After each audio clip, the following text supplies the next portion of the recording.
days at the stick. From who's got it better than us to brick by brick. It's always the 49ers way, from off-season to game day. Yeah, we talk back. It's the 49ers Cutback.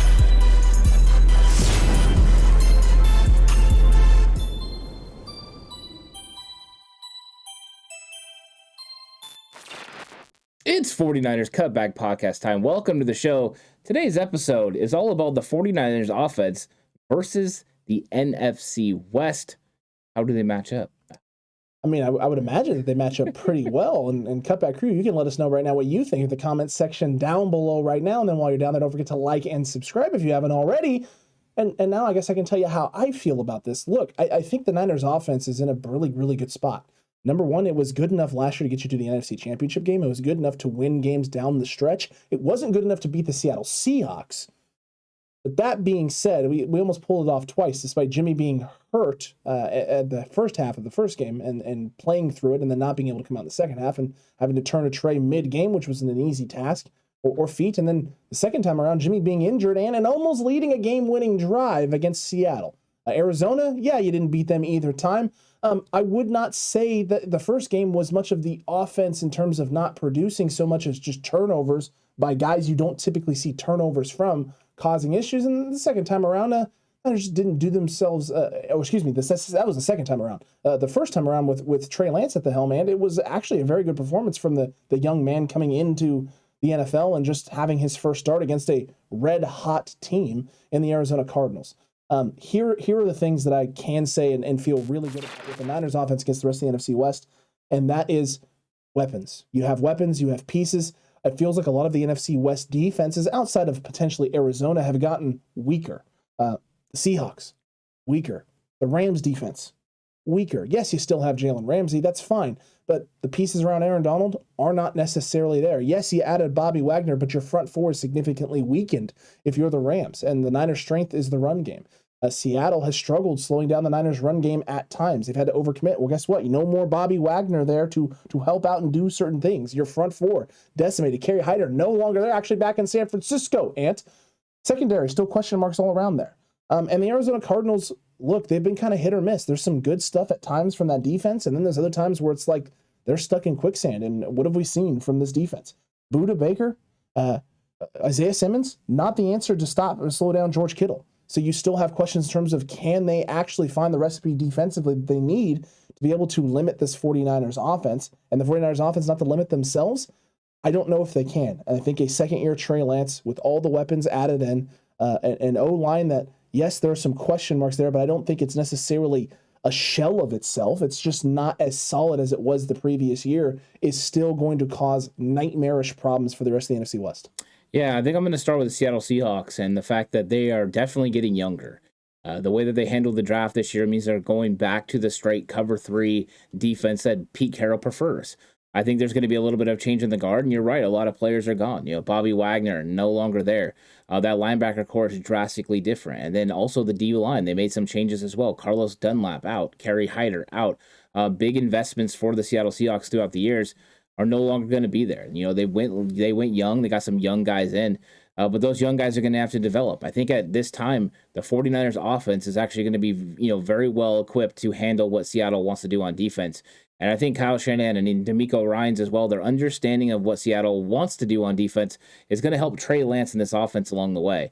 But you're right, the run game is what's going to be able to get this thing going. I think the Niners are going to be able to run the football in Seattle, and I think that's going to open up a lot of things. So when it comes down to it, I like the matchup, and because that's one of the first NFC West matchups, Alex, I think the 49ers are well equipped to handle them, and I think they will handle the Seattle Seahawks this season. I would agree with you on that, and I think it's the most. I think it's the most.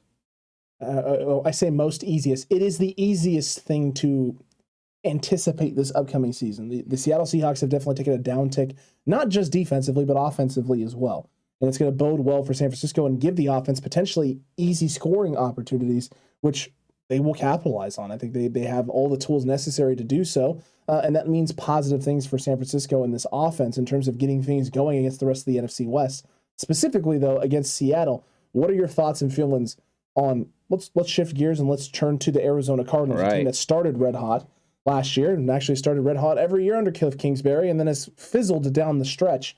Do we expect to see more of that? And if that's the case, can the Niners offense find success early in the year? A big loss of Chandler Jones. I think that is an important loss, but they always have very good edge rushers, and they've done a good job of trying to improve this linebacker group. I think they are maybe the most well-equipped to be able to handle what the 49ers want to do on offense. They've played against Trey Lance already. They have an understanding of what he can do. Now, that is a Trey Lance that's definitely not as developed as he will be right now, not even as developed as he was against the Houston Texans. So I think that they're going to see a little bit of a different offense. But the way that they've built that defense is definitely to match up against what the 49ers want to do on offense. So I think that is going to be some of the most pivotal games for the Niners. But I think what the Niners have going for them is they're going to have more opportunities on the offensive side of the ball because the 49ers defense is going to be able to slow down the Arizona Cardinals offense. So I think what's going to happen with the Niners is they're going to have to get the run game established, and I think they can do that. As long as they're able to be able to handle what J.J. Watt is able to do, if Watt is healthy, if they can handle him and not have to double team, triple team him, then they're going to be able to get their offense rolling. And I think the 49ers have some weapons now on the outside that can make it more difficult than Arizona because Arizona's cornerbacks are not the greatest. Ayuk, Debo, Danny Gray, Jawan Jennings should be able to win. We know Budda Baker will try to match up with George Kittle. I still say check in the George Kittle category. So I think the 49ers, that's their toughest matchup against Arizona, but I think it's still another one that they could win. I agree with you on this. I think Arizona is actually the toughest in terms of skill set, scheme, what their defense does well, what they want to do. It feels like it's the team that's been built specifically to slow down a San Francisco 49ers team, like you brought up and mentioned. It is the toughest matchup each and every year. And our buddies over there at the He's on Fire podcast are going to love to hear that. They're going to love to hear that Arizona is the team that's going to cause the 49ers the most amount of problems, and they're going to be.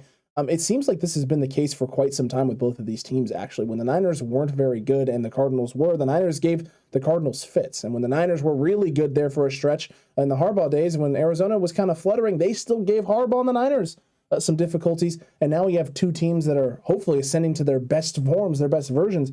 These battles should be hopefully battles that we talk about for years to come. And may even, who knows, Ant, maybe this right here, this stretch of the Kyle Shanahan era, with Cliff Kingsbury at the helm over there, is going to be the thing that propels a future 49ers-Cardinals heated rivalry over the next, 2 decades or something. It could happen. Well, we'll see. I mean, the Cliff Kingsbury offense is going to have to play at a high level because they did not play at a high level against San Francisco in 2 games last year, and that was with the 49ers struggling on the offensive end, and one of those with a banged-up Jimmy Garoppolo, another one with Trey Lance being absolutely banged up, and just his first start ever.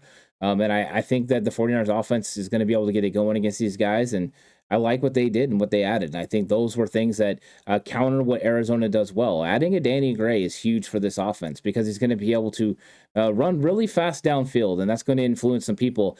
And if you're going to go ahead and match up one-on-one with him and his speed and you don't match up the right way, George Kittle is going to be what? Over the middle all by himself because Budda Baker can't just say on George Kittle when you got to help over the top on Danny Gray. Very, very accurate and very, very true. We'll see what happens in that matchup. But again, a matchup that I would not say doesn't favor San Francisco, but it's definitely a tougher matchup, and it's not a gimme in any way, shape, or form. No, it's not. Hasn't been a gimme the last few years, and it won't be a gimme this upcoming season. But what about the Rams, Ant? Because the Niners took care of business in the regular season, lost in the NFC Championship game, obviously, in the sad unfolding of events and Jimmy Garoppolo's potential end in San Francisco, we all thought was guaranteed his end, and has since at this point in time, at least at this moment, not necessarily been confirmed nor denied. But the Rams, Ant, not as strong as they were last year. Some people, Rams Nation, Rams House, as they like to lovingly refer to them as, or the Ramley, as we call them. Ramley. Yeah, that's one I like. I like that one too. The Ramley, as we lovingly refer to them here on this podcast. They don't necessarily feel the same way. They feel this team is reloaded and ready and retooled. And I don't necessarily look at that roster and feel the same way, but how do you think the Niners offense is going to match up with Aaron Donald, Jalen Ramsey, and that vaunted defense? They do have a good defense. I mean, Jalen Ramsey is going to be able to go in there, and if he wants to take away Deebo Samuel, he can. But Jalen Ramsey has said before that Deebo Samuel is one of the toughest guys to guard in the league. In fact, he named him in the top 5 toughest guys to guard. So, I mean, if you do put Jalen Ramsey on Deebo Samuel, you're going to leave somebody else open because the Rams don't have enough secondary help. They had to bring in Eric Weddle last year to get it done. and Eric Weddle's retired. So they're going to have some questions that need to be answered there. Plus, you throw in the fact that Von Miller's gone. And that was a big reason, why the Rams were able to hold the 49ers, down in points last year was because of Von Miller being able to get off the edge against a injured Trent Williams. That won't be the case this year. The 49ers are going to be able to handle the edge rushers a lot easier. And so I think the 49ers are going to have an opportunity to beat the Rams. I think the matchups go in the favor of the 49ers this time. And I know Bobby Wagner's a big-time player, and he's one of those guys that understands every aspect of the game. He's going to be well-equipped to handle, what Kyle Shanahan throws at him. But when it comes down to it, he's going to look around, and there's a lot of people that are missing from what he's used to. So Aaron Donald is still that guy. Bobby Wagner's still an all-pro, and you got Jalen Ramsey an all-pro there too. So anytime you have players at all three levels, you definitely have the potential to be a great defense. But I think it's one of those times when the 49ers are poised to be able to do some things to them, and I wonder how Bobby Wagner is going to be able to handle a running Trey Lance. Not just that, Ant, but you also have to take into consideration the fact that the supporting cast around Aaron Donald is part of what made Aaron Donald so tough. I mean, listen, the man can beat double teams. We all know this. This man eats normal human beings for breakfast, lunch, dinner, and then a midnight snack as well. He is an absolute savage interior defensive lineman, defensive end when they want to line him up there. No matter where they move him, he is a problem. Unless it's going up against specifically Daniel Brunskill, who, fortunately for the 49ers, they have, Ant. And then they keep him away from Daniel Brunskill at all costs because for some reason, Daniel Brunskill is a Greek god. Zeus himself. I don't know. He's something because he is Aaron Donald's kryptonite. If Aaron Donald is Superman, he is literally just kryptonite. Aaron Donald does not play the same against Daniel Brunskill the way he does against other players in this league. He dominates everybody else not named Daniel Brunskill. We keep waiting for the other shoe to drop, and it has not yet. And I think that is the biggest key in all of this, is because you have Daniel Brunskill, who's done such a great job against a guy like Aaron Donald.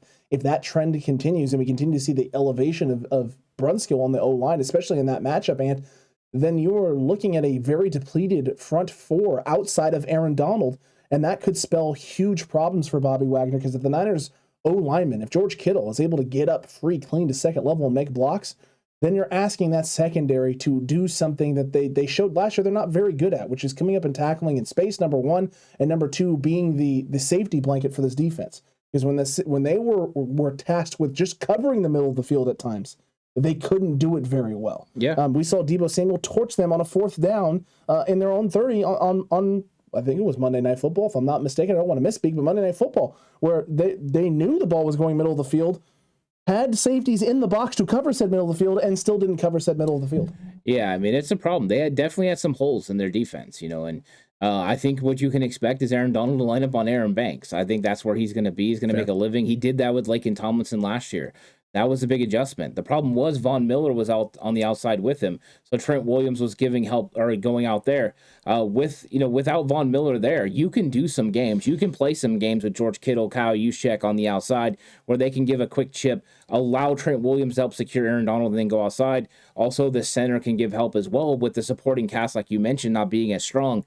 So I think the 49ers have ways around handling Aaron Donald now because they don't have as many weapons along the defensive line. Now, of course, we know the way the Rams go about business. They could definitely go out and grab an edge rusher and build this defense up again. They do not care to spend a lot of money. They'll do it.